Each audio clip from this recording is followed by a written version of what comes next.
All right, let's jump right into this explainer. We are traveling way back to ancient Babylon today to witness a legendary clash between absolute earthly tyranny and divine truth.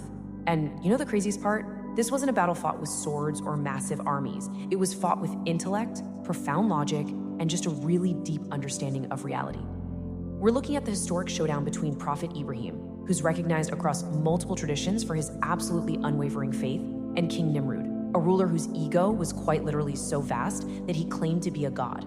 It's a fascinating story about how you confront unchecked power and how one single, perfectly crafted argument can tear down an entire empire of lies. So it really begs the question, how did one simple sentence completely break a king? It's wild to think about, right? Because when we picture historical conquests or the defeat of tyrants, our minds instantly go to massive wars or grand rebellions. But what we're unpacking here is entirely different. We're looking at a masterclass in psychological and logical dismantling. We're gonna break down exactly how a ruler who held absolute control over the known world was left completely speechless, just totally humiliated in his own court, right in front of his own people, using nothing more than a few words. I mean, talk about the ultimate mismatch. In one corner, you've got Nimrud. He is the undisputed king of Babylon, just surrounded by wealth, military might, and a court full of yes-men. His arrogance has reached such an absurd peak that political power just isn't enough for him anymore. He literally demands to be worshipped as a deity. And facing him, Prophet Ibrahim. He walks right into this epicenter of absolute earthly power with zero physical backup. None. He's armed strictly with divine truth. It is the classic David versus Goliath scenario, but played out entirely in the arena of theology and logic. Which brings us to the opening gambit. Prophet Ibrahim arrives in the court, and instantly his total refusal to play along with Nimrod's fake divinity creates this incredible tension. You see, the entire foundation of Nimrod's kingdom is his perceived godhood, so Ibrahim just standing there is a direct threat to the state.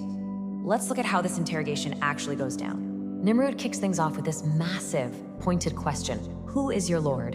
And let's be real, by asking this, Nimrod is not expressing some genuine philosophical curiosity. Not at all. It's a sinister trap. It is a demand for absolute submission. In Nimrod's court, there's really only supposed to be one acceptable answer to that question, and the answer is supposed to be him. He's demanding that Ibrahim recognize his self-proclaimed godhood right then and there, trying to force him into a corner, using just the sheer crushing weight of his royal authority.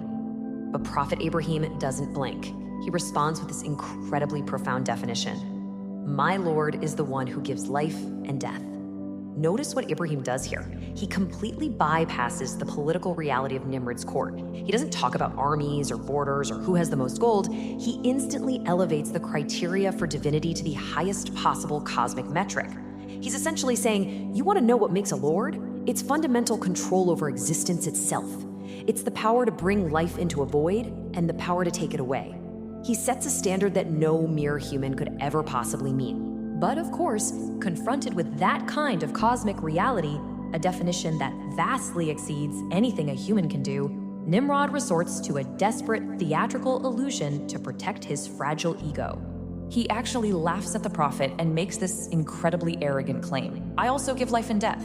He takes Ibrahim's profound cosmic definition of existence and just shrinks it down to this petty bureaucratic level. Nimrod actually believes that because he holds the power of the state, because he can just sign a piece of paper and have someone executed or pardoned, that he is fundamentally the same as the creator of the universe. It's a staggering display of narcissism, and it perfectly sets up the tragic, brutal little demonstration he's about to perform. To prove his twisted point, Nimrod summons two prisoners from his jails who are entirely at his mercy.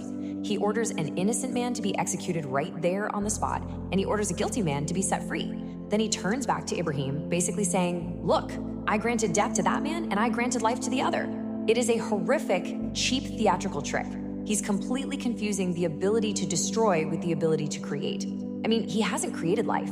He's merely spared it. And he hasn't commanded the phenomenon of death. He's just committed murder.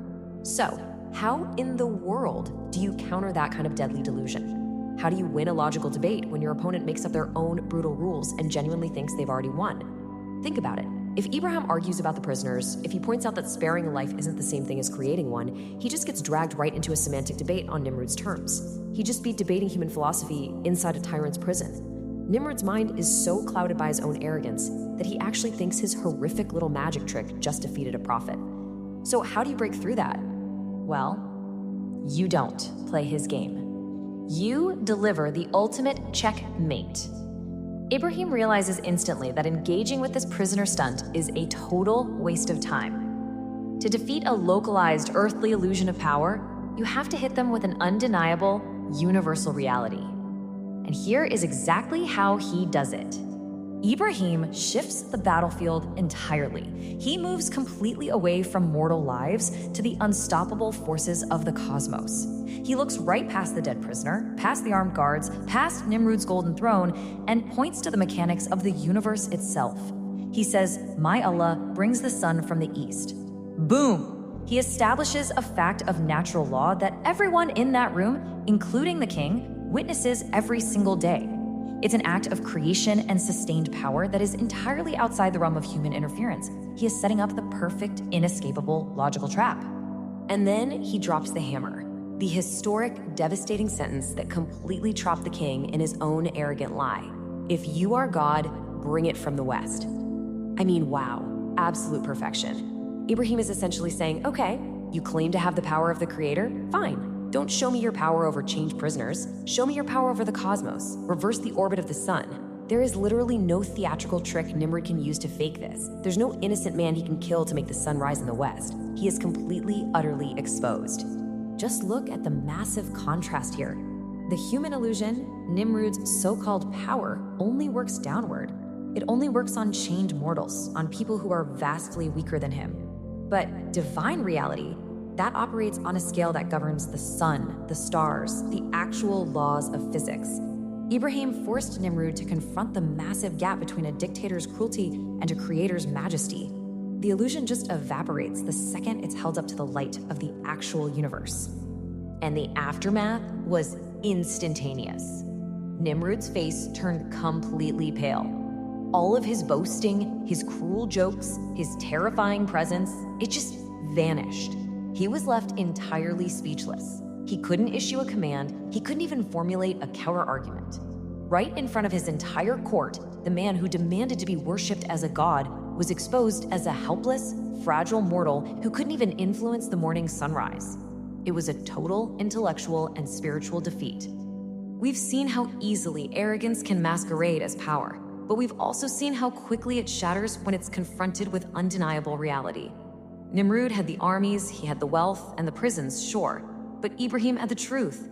And in the end, it was the truth that left the tyrant completely speechless.